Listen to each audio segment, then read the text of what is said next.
হ্যাঁ, good morning everyone. কেমন আছো সবাই? আশা করি সবাই ভালো আছো। আর বুঝতেই পারছো পিঠে পুলি দিয়ে যখন ব্লগটা স্টার্ট করলাম তার মানে আজকে বিহু মানে মকর সংক্রান্তি। যদিও ব্লগটা দিতে অনেকটাই দেরি হয়ে গেছে।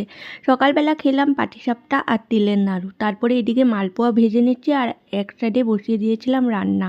রান্নাতে হয়েছিল ডাল, একটা ভাজা ছিল, তারপরে ছিল পনিরের তরকারি, বড়িয়ালি মাছের তরকারি আর মাংসর তরকারি। মানে আজকে পুরো দিনটাই খাওয়া দাওয়া দিয়ে কেটে গেছে। আর দুধ পুলিও হয়েছিল, সেটা শেয়ার করতে আমি ভুলে গিয়েছি। এখন ইভিনিং টাইম, মানে রাত্রিবেলা স্পেশাল কী হবে সেটা তোমাদের সাথে শেয়ার করে দিচ্ছি। দিনের বেলা তো অনেক কিছুই বানানো হয়েছিল, তো রাত্রিবেলা সুস্মিতা শুধু পোলাওটা বানিয়েছিল।